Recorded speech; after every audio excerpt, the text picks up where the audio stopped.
It was one of those nights on the board, midnight creeping toward 1 in the morning, the room humming with that usual fluorescent buzz and the low murmur of dispatch chatter. I was half zoned, sipping burnt coffee that had been sitting for a long time, when the next call lit up on my screen. Landline, which is pretty rare these days. 911, what's your emergency? I asked, bracing for either nothing or something extremely crazy. Nothing though. At first I assumed maybe it was some kind of misdial, maybe some old cordless had been left off the hook, but then I heard it, the faintest touch of breathing, a shallow pull of air, like somebody was inches from the receiver but didn't quite want to be heard. Hello? Can you speak to me? Are you in any kind of danger? Silence responded, then beneath the breathing another sound of a tick, tick, tick, tick, some kind of clock. Not digital, old-fashioned, grandfather type. I leaned forward. If you can't talk, press a button, make a sound, anything please. They smashed a bunch of buttons. Okay, this is real. I ran the trace. The address popped up, a house off in the older part of town, Maple and 6th. Single family, built in the 60s. I'd dispatched to that block before. Domestic disturbance, noise complaints, nothing major though. Units in the area, I said, keying the mic. Possible open line, 2431 Maple. Caller not responding, just breathing, and I hear some background noise. 2 officers acknowledged me. ETA 5 minutes. While I waited, I kept the line open, straining to pick apart the sounds that I was listening to. The breathing was steady and nothing that really scared me. The clock continued to tick on, feeling the silence with its stubborn rhythm. Then something new filtered through, so faint that I really thought it was in my head. Some kind of dragging sound, like furniture scraping over wood. There was somebody else on the other end of the line. Hello? My voice cracked. If you can hear me, stay where you are. Help is on the way. The line clicked. Not a hang-up, but something shifting on the other end. Then the breathing just cut off. And for a moment, all I heard was the clock. Then more dead air. I stared back at the waveform on my screen. The call was still active. Somebody was still there, but now it was just absolute silence. And that silence really creeped me out for some reason. The line stayed open as the units rolled out, my headset filled with nothing but dead air. I kept the channel hot, one ear tuned to the officers on the radio, the other listening for any break in that silence. Now, so far I've heard pretty much everything through this job. Gunshots mid-call, screams that would cut out like a cord got yanked, muffled arguments of people who didn't realize their call had even gone through. But this was really different. Silence can almost feel alive, and this one definitely did. Like it was aware of me listening, aware of the line that was tying us together. Dispatch, Unit 12, we're pulling up now, came the crackle of one of the officers. Copy 12. I leaned in closer to my screen. The call was still active, timer rolling. 13 minutes and counting now. Line still open, be advised, caller still hasn't spoken. They moved in. I pictured them walking that cracked driveway, shining flashlights up the faded side of a blue house that hadn't seen paint in years. My eyes flicked to the property repost. Last sold in 1989. Nothing since. Front door secure, the officer said. No visible movement inside. I glanced back at my board. The call was still live, so even if nobody was there, a phone was on and connected to me somewhere on that property. We found a partially open window. We can see somebody laying on the floor inside. The sound of splintering wood came faintly through their radios. Boots on linoleum, shuffling as they cleared the house. Clear downstairs, moving up. We need medical. My stomach tightened. I changed the channels and got an ambulance en route. When I switched back, I could hear them breathing, the rustle of movement, their boots creaking on the floor as they climbed up the stairs. Then, Dispatch, you hearing this? I froze. Say again? We got, nails. The officer's voice was confused. Bedroom closet door nailed shut from the inside. Something in me went cold then. My gaze flicked to the waveform, still flat and silent, but still live. The second officer then cut in. There's scratching from the other side. I muted my mic. My skin was crawling. What the hell was I listening to? Do not open. Wait for backup, I suggested. We're gonna try and pop it open real quick, came the response. Then they worked the door, wood creaking, nails whining, shoulders thudding away. "Dispatch?" One of them whispered. "The inside's torn to hell, like somebody tried to claw their way out. There's deep scratches all over." I leaned back in my chair. I wanted to look away to just pull the headset off, but I couldn't. I'm tethered to the line. Through the headset, not the officer's radio or any kind of interference, on the call directly, I heard a sound again, that tick, tick, tick of the clock, except for it was louder now. "Officers, do you copy? Do you hear a clock?" Silence, and then "Yeah, what is that?" we heard it in our ears. It's like I was in the house, standing in that bedroom with them, staring up at the clawed-up closet. "Medical is 2 minutes out," I advised. "I'd probably go back downstairs." The officer snapped back immediately. "Roger." I swallowed hard. Be advised, caller's line is still open. There might be somebody else still around. The officers didn't answer me though. Instead, their radios erupted with sudden movement. And then I heard one of them mutter, "Jesus Christ." "What is it?" I asked. "Somebody just ran through the house." More chaos and banging around. And that's when the line on my console clicked. After 48 minutes of silence, I heard it clear as day. Breathing. This time it wasn't steady though, it was ragged, like somebody pressing their mouth right up against the receiver. Wanted me to hear how close they were, and it sounded like they were running. I muted my mic, heart pounding. Every instinct screaming at me to hang up, to kill the call, free myself from that connection, but procedure pinned me there in place. Miguel next to me was giving me this kind of crazy look. Then layered under the breathing, I caught it, the scrape of something dragging, low, slow, and heavy. I unmuted. "Guys, be advised, I'm hearing..." And then I heard a scream. Not through the officer's radio, through the call, a single muffled scream. "Dispatch?" One of the officers barked. The hell is going on? The breathing was gone, the clock was gone, the dragging, the cry, the scream, all gone now. It's just beeps. There's nothing. Only the sound of my own pulse in my ears. And then they finally hung up the phone. The officers cleared the house room by room and found nothing, no other people, other than an elderly woman clocked over the head downstairs, and the odd nails in some of the doors and windows as well. She said whoever had broke in had done that. "Whoever is here is gone." One of the officers finally reported. "We're currently securing the premises." "Copy." My screen told me everybody was done, nothing more to do. I muted the channel and leaned into my headset. "Hello?" I said. I'm not even sure why. I thought maybe somebody was still on the line with me. My board blinked, showing no active calls, no voice, no sounds, and relief quickly washed over me. I pulled off the headset, rubbed my temples, and told myself it's just one of those weird calls, bad wiring, feedback, some kind of technical hiccup that I couldn't really explain. The responding officers said the place was really weird. The person fleeing the scene was extremely creepy. Still, nothing more than a story though, right?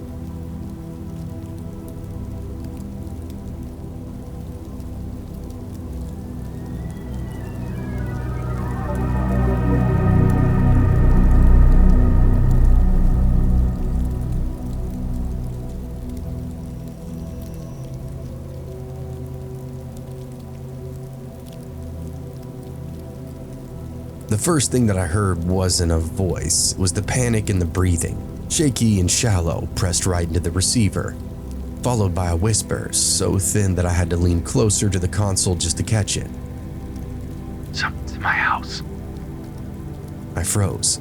That tone, I knew it instantly, not confusion, not some kind of prank. This was a woman on the edge, every word soaked in terror.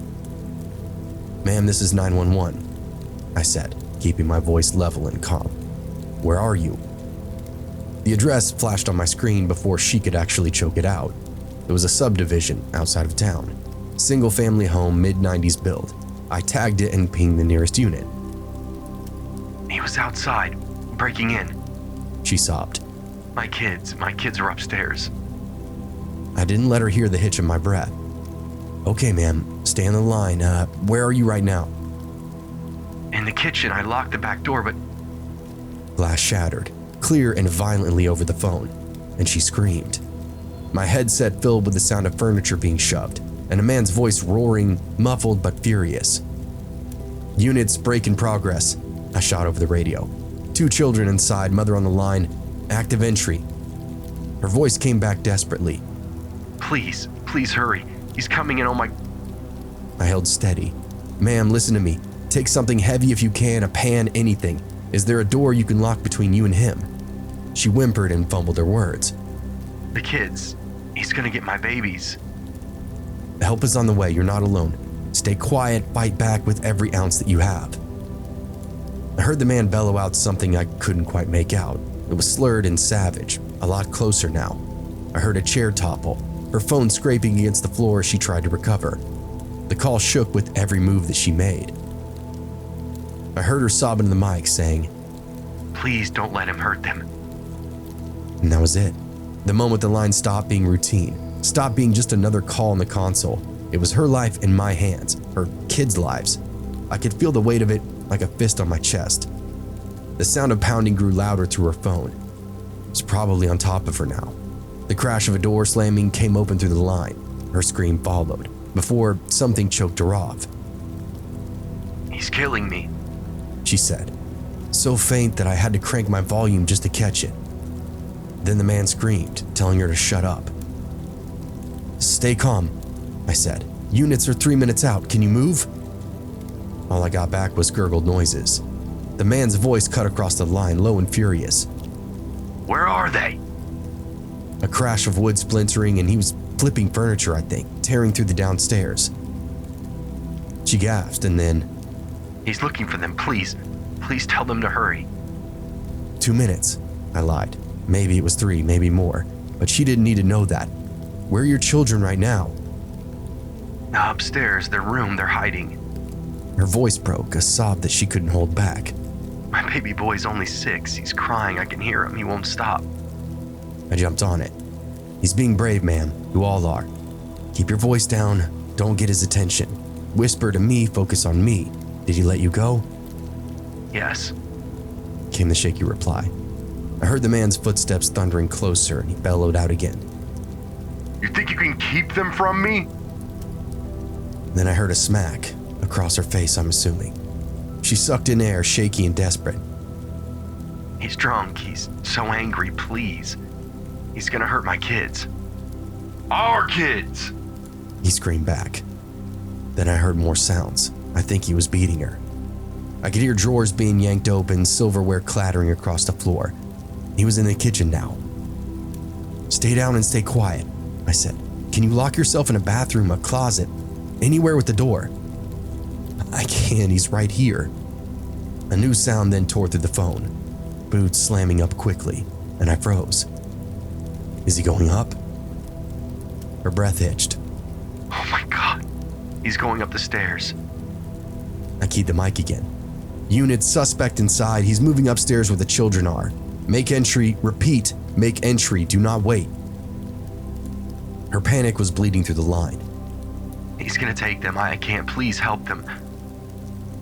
I wanted to reach for the headset, grab her, shield her kids myself, but instead, all I had was my voice. Ma'am, please stay calm. Do not move until you know it's safe. Officers are seconds away from you. The man's pounding then rattled through the phone.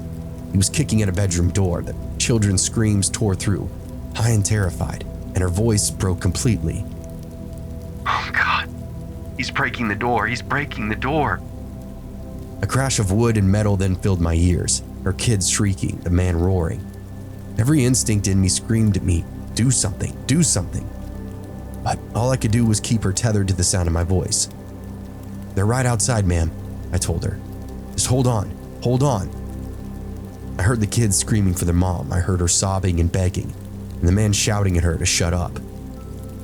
Then another sound cut through, the slam of another door downstairs. The cavalry was here. I could hear the officers shouting commands. Police! Show me your hands, dipshit! On the ground! On the ground! Gun drawn, voice booming over the chaos. The kids still crying in the background, the man roaring back at them.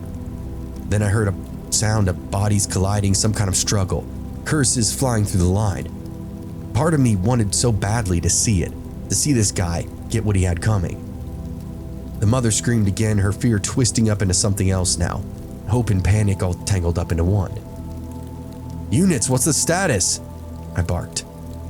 The radio snapped back. Suspect is down. Children are safe. Repeat, children are safe. Send another unit in medical. This guy's pretty strong. I exhaled so hard that it hurt. The mother's sobs filled my headset now, raw, breaking open in relief. "You're safe now, ma'am," I told her. "They're with you. You did it. You kept them safe." Her words came out jagged and gasping. I thought he would. "You held on. It's all good. You're not alone anymore." The line filled with background chaos, officers comforting the children, her voice shaking as she tried to reach them, the sound of cuffs tearing and snapping shut on the suspect, probably around his feet as well. But even through all of it, I couldn't let go of the sound of those kids screaming. It stayed in me, lodged there like glass. The units reported all clear. The mother finally spoke into the phone, her voice wrecked but steady enough. Thank you. Thank you for not hanging up." I swallowed hard. "Never, ma'am." The chaos settled into fragments, officers' voice echoing, kids crying a little softer now, the scrape of furniture against tile as they cleared the scene. On my headset, she was still there, clinging to the line, like it was the last thing solid in her world. They got him? She asked, her voice ragged, almost childlike. "Yes, they got him," I said. "He's not going to come near you or your children again. You're safe." I heard more footsteps shuffle, frantic at first, then slower, steadier as she reached the kids. Their sobs collided into hers, the phone catching that wet, shaking sound of her kissing their hair, whispering to her babies that she's here, you're safe. And that sound out of everything gutted me, but it was that kind of pain that I could live with, the kind that reminded me why we do what we do. "Ma'am," I said, keeping my tone soft. "You held them together, you kept them alive. That's all you. Remember that."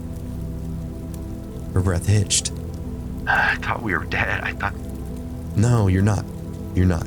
You're gonna walk out of there with them, and you'll see the sun tomorrow." She cried again, but this time it was lighter, like some unbearable weight was finally sliding off. But just before the officers transferred her into their care, something shifted again. A voice, not his or hers, and not a cop, low and slurred, slipped across the line. "You can't keep me out." My chest went cold. I froze, staring at the timer, but she hadn't heard it, the kids hadn't, just me. And then just as fast, the line filled with nothing but her sobs, thanks, and the chatter of uniforms. Closure for her. But me, I sat there with the echo of that voice lodged in my headset, knowing I'd hear it every time that console lit up again.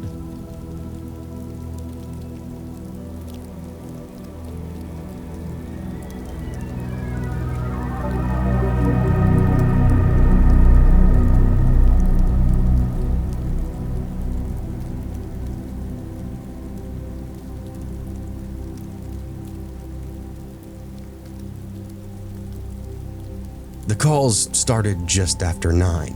Different numbers, same address. An aging mid-rise on the east side. Each caller said the same thing in their own rattled voice. They could hear a baby crying through the walls. I've worked dispatch long enough to know when the whole block is spooked. It's usually some shared pipe noise, a busted smoke detector, or just plain paranoia. But the voices on the line that night weren't paranoid. They were actually genuinely scared. Sometimes there is a real incident, discharge firearm, structure fire, dead body in the street. Something like that will get the calls piling up, all from one neighborhood. But one man said the crying was coming from the ceiling vent in his bathroom. A woman on the 3rd floor said it was coming through her bedroom wall, keeping her awake. By the time the 4th call came through, a teenager whispering into the phone, swearing the cries were right outside her door. I'd already tagged the building as suspicious and spun it up for a welfare check. I kept the last caller on the line. Her voice was shaking, but she wasn't hysterical. She was certain. "It's a baby. I can hear it. And it's not stopping. It's been going on for hours now."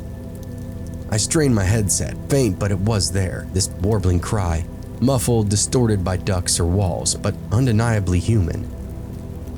"All right, ma'am, stay calm," I told her, steady as ever, though something about it crawled under my skin. "Units are en route. Do not leave your apartment." The crying grew louder as she pressed her phone closer to the vent, then abruptly it cut off. She whispered, It just stopped, like somebody turned it off. My stomach knotted, and I keyed the radio. Be advised, possible child in distress. Multiple callers reporting crying through the walls. This is not a prank. And that was the moment my headset filled with a new sound. Not a baby this time, a man, gruff with voice sharp as glass. Don't say a word. The caller gasped out loud, and then the line went dead. The sound of that man's voice, don't make a sound, hung in my headset like smoke. I stared at the call screen, the address still glowing back at me, and the timer stopped cold at 2 minutes and 19 seconds. I switched channels. Units priority overhead. Multiple callers reporting a baby crying inside 14th North Mason apartments. Caller cut off midline. Possible child in danger, suspect on scene. Somebody is on the property. The channel snapped alive with voices. Copy, en route.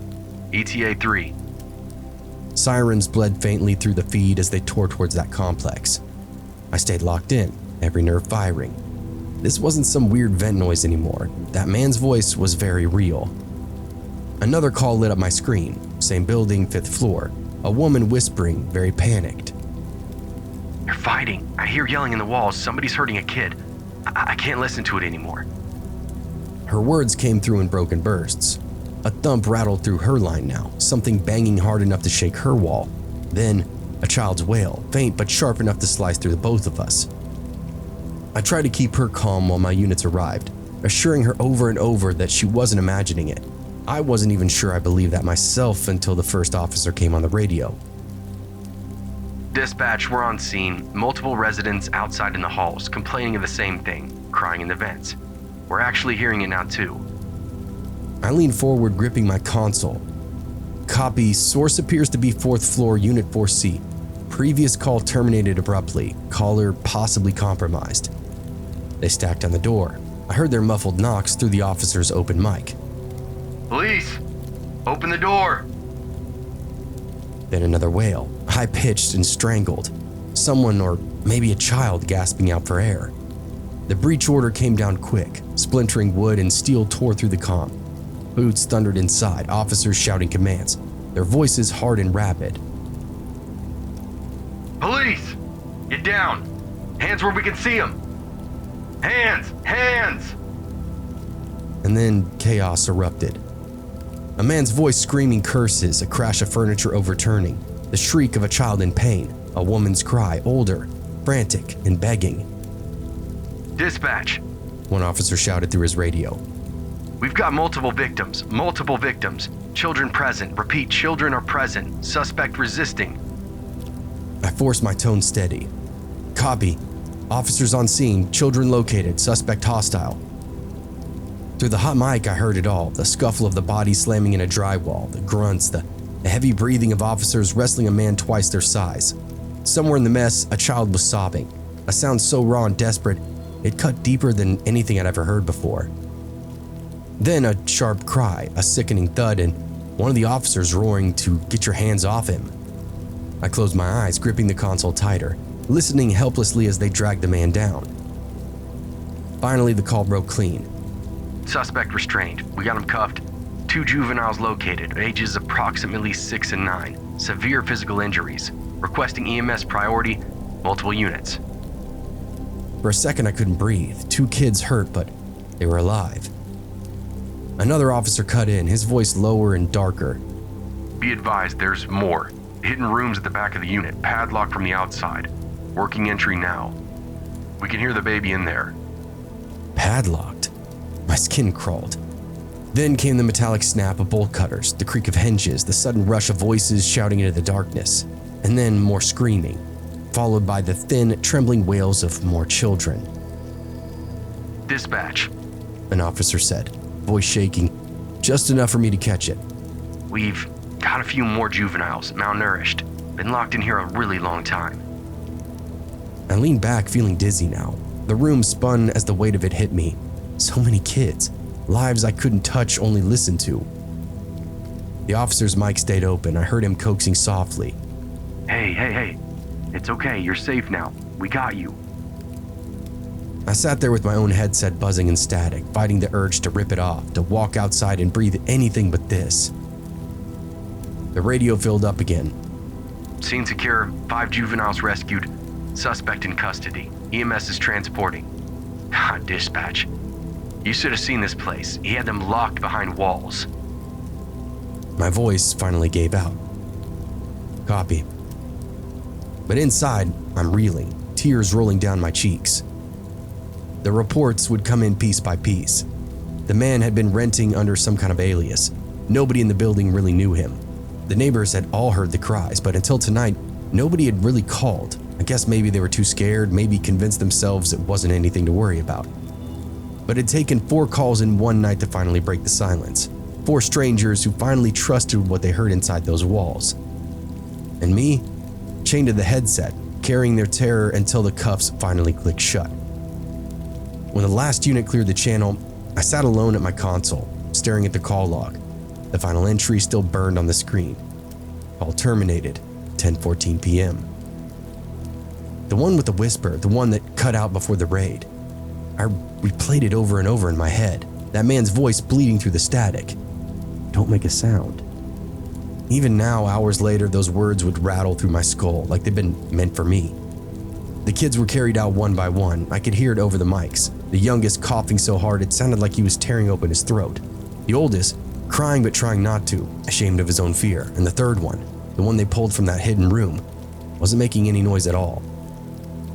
The officers' voices stayed pretty steady, and I could hear what was underneath.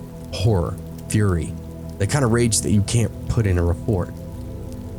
The suspect's voice would bleed through as they hauled him out. His voice was slurring and wheeling, almost gleeful. They like it. You don't know what they're like when the lights are off. After hearing that, every hair on my arm stood up. One of the officers barked at him to shut his mouth, and another slammed a door. I heard the kid scream again because even cuffed, his voice was cutting through them. They got him out eventually, stuffed him in the back of a cruiser. The kids went the other way in the ambulances. The scene quieted down, the way it does after a storm rolls through, but in my headset, it continued to linger. His voice, those words. I sat there looking at the call logs glowing in front of me, trying to write it up clean for the record, you know? Just another incident, another bust, but I couldn't type without hearing that whisper again in my head. And I realized it wasn't just to the kid. It was to me, to the neighbors, to everybody who ignored those cries until it was finally unbearable. If you see it, you hear it, say something.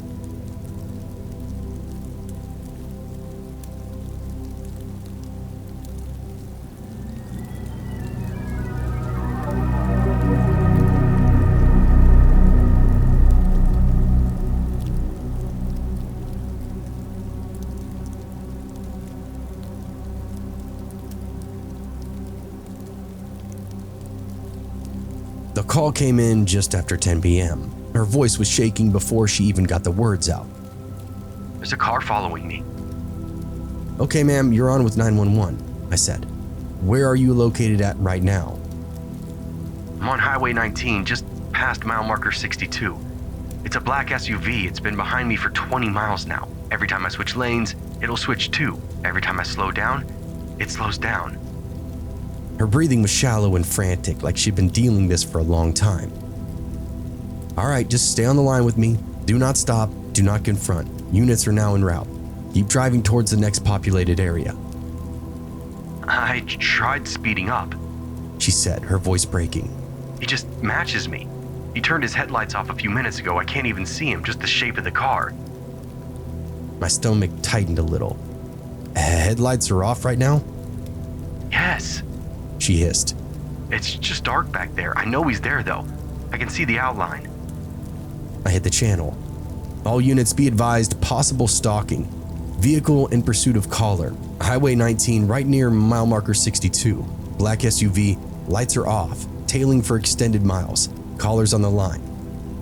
Static crackled and one unit confirmed, already peeling out toward her. Ma'am, can you see an exit up ahead? I asked her. Gas station. Half a mile. Good. Pull in there and stay on the line with me. Park somewhere well lit, by the doors, near people if possible. Do not get out of the car. Her breath stuttered. What if he follows me in? I didn't sugarcoat it. Then we'll have eyes on him. Help is minutes away. You're not alone. She turned and I could hear tires hitting the asphalt. I could hear how her car was slowing down and a blinker clicking. Then her whisper broken and terrified. He's following. He turned too. Her tires screeched faintly through the phone as she turned off the highway. I pictured the gas station lot, wide, harsh fluorescent lights, 1 or 2 cars parked near the pumps, shadows stretching along at the edges. He's still behind me, she whispered. Oh, he's turning in. Oh my God. Stay calm. Pull right up to the front of the building. Close your doors. Keep your engine running. Do not get out. Her phone rattled as she fumbled with it, then the low thrum of her car idling. He's just sitting there, she said. He parked behind me. He's not moving. He's really, really close. Copy that. Units are 3 minutes out. Just stay where you are and lock your doors right now. I heard the click of locks and then silence, but I heard her breathing still. Is he getting out of the vehicle, ma'am? I asked her. No, he's just sitting, lights still off. I can't see his face. She gasped out suddenly. He's pulling forward. He's circling.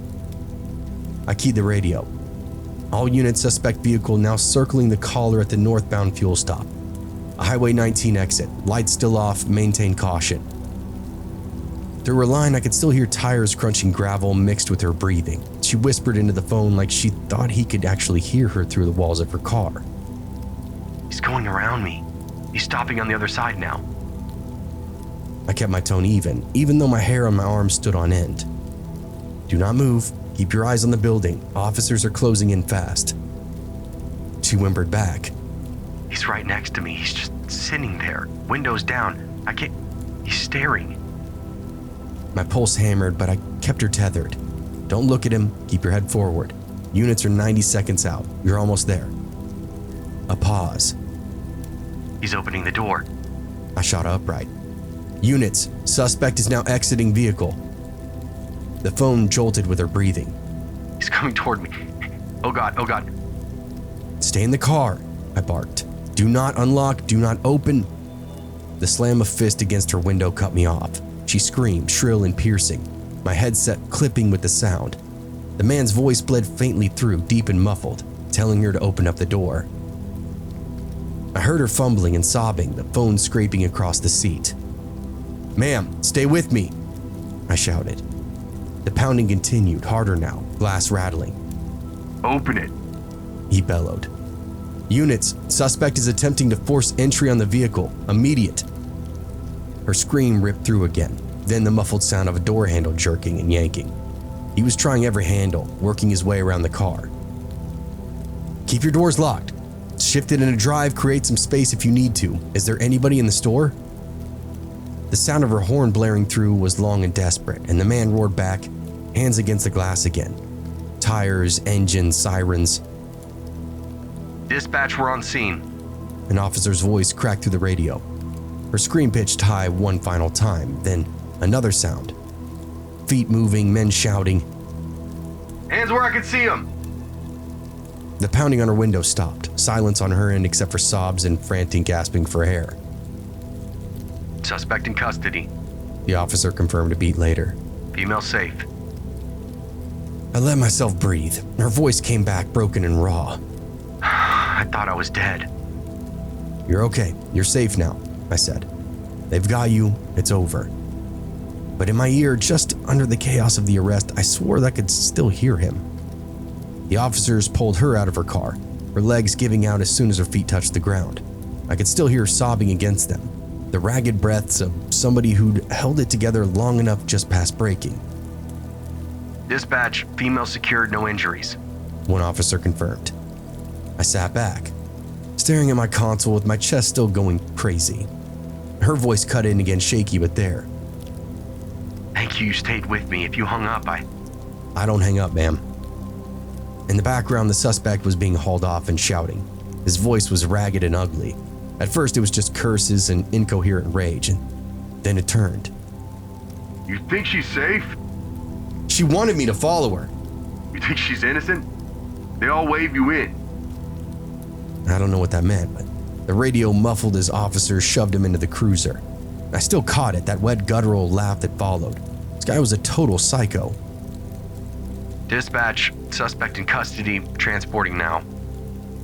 The line went quiet after that. The woman's sobs softened to a thank you, choked but still alive. My board cleared and another call waited.